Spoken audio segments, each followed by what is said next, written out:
Muralikanalola Nanda Gopala Rabo Rabo Radha Lola Radha Lola Muralikanalola Nanda Gopala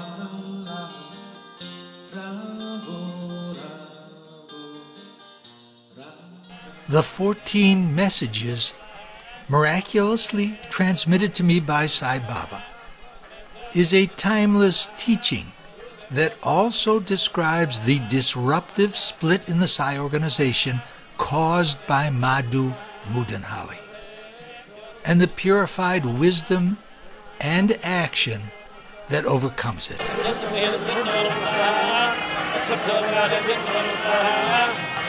Sai leadership is hesitant to accept this extraordinary miracle, mistaking it as mediumship, which it is not. The difference is in its timelessness and purity.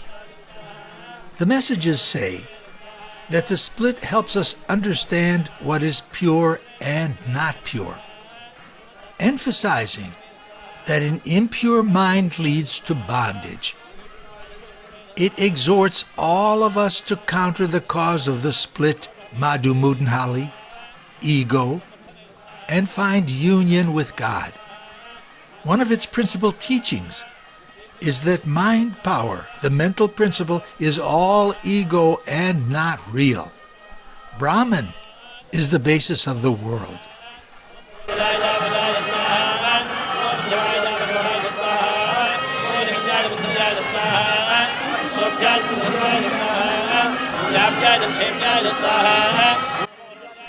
What a rude awakening for many of us to understand that no matter how ingenious, how attractive are its thoughts, the mind deceives and can easily lead to bondage, especially if we believe we can understand divinity.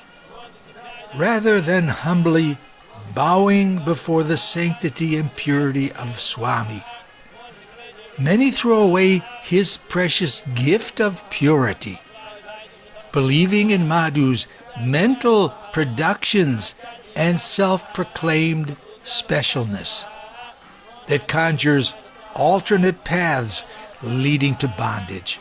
Oh, the power of the mind to fool.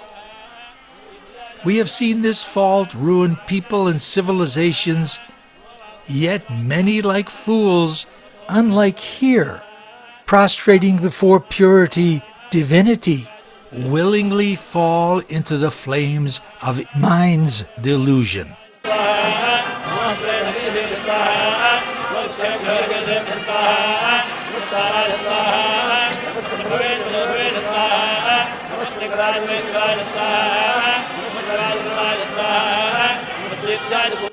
This rude awakening of the mind's fallibility and the release of ignorance is part of the purification of our wisdom.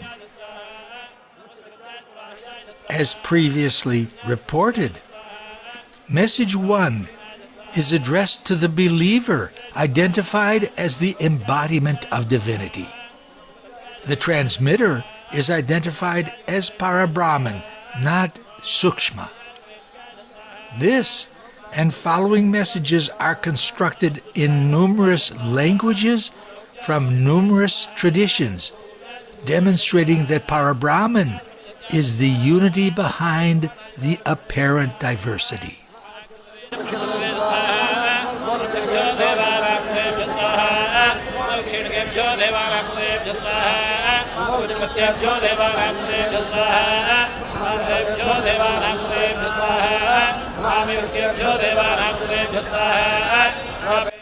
The first message tells us that all of creation is a manifestation of Parabrahman, and that Parabrahman can manifest in any way that it wills.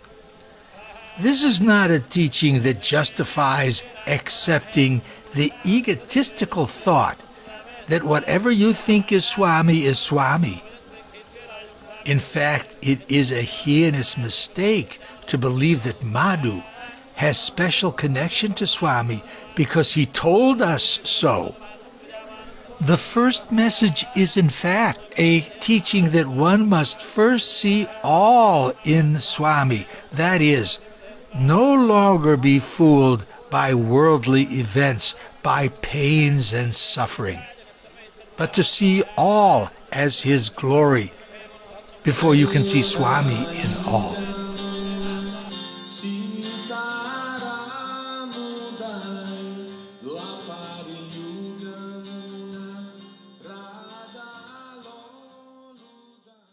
Message 2 describes all as aspects of Parabrahman, including desire for worldly objects, the ability to satisfy and transcend desires, the desire for heaven and beyond, divine bliss, all are manifestations of Parabrahman.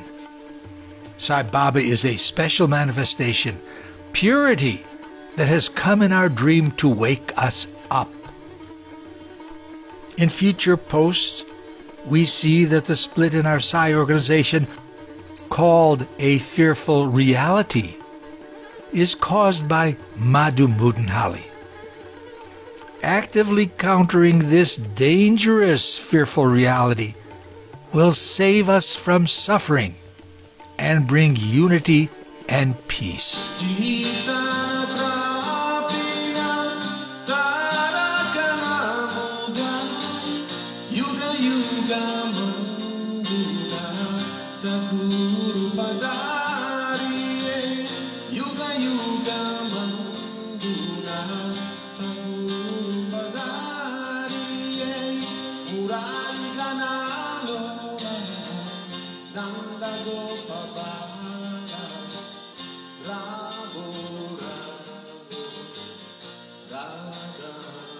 Mind deceives, even believing that an impure man is God, that Madhu is Sai Baba, or has a special connection to Sai Baba, deserving special respect, deference, devotion.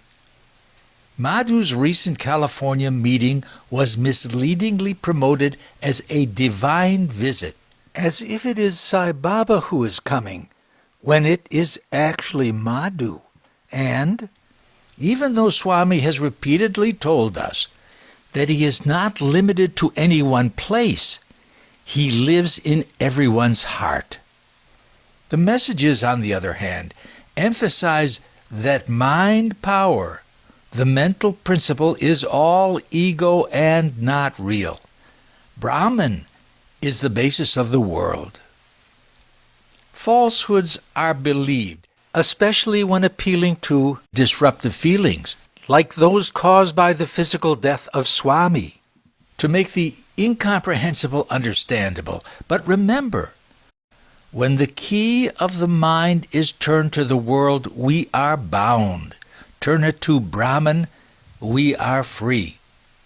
The power to hold to Brahman with no more doubt, to be unaffected by suffering, comes from his selflessness, his purity.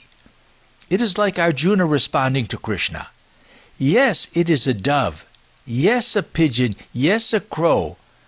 I believe your words more than my senses and mind, said Arjuna.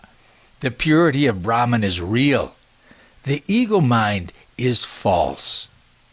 As a psychiatrist for over 40 years, I've seen the ways that the mind distorts, distracts, and causes suffering, and have witnessed large populations follow falsehood and even evil. So, deeply set is the teaching of Sai and Buddha, that attachment and clinging to the external world is full of suffering. Detachment and only holding to Brahman liberates. Beware of Madhu. Swami early on took me on a car ride from Prashanti to his women's college at Anantapur. Sandweiss, you'll give the students some advice, he said, 20 minutes before arriving. I was stunned. What does a young psychiatrist know about Sai omniscience? What could I tell the students? How to find the courage to face my vulnerability? By that time, I had written the first book, had witnessed Sai beyond time and place, his ability to change complex external events. My faith had grown, a gift of his purity.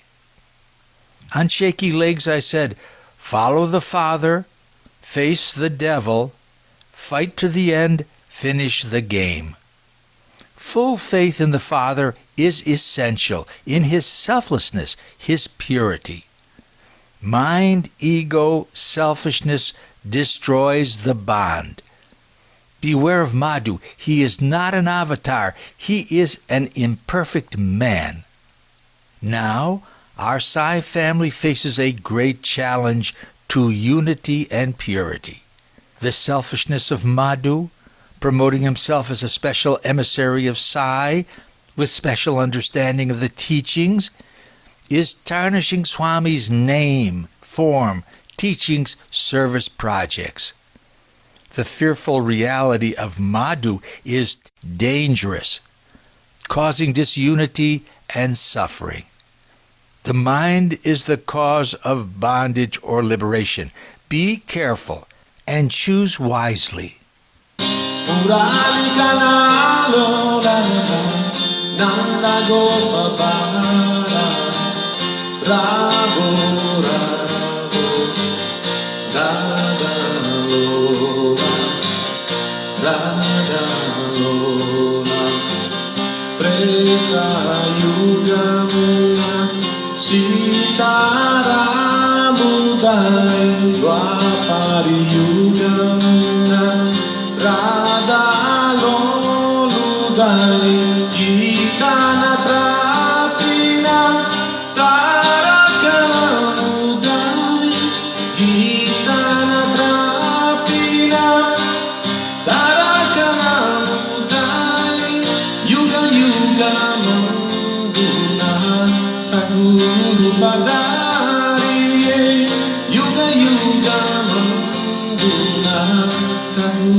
Sita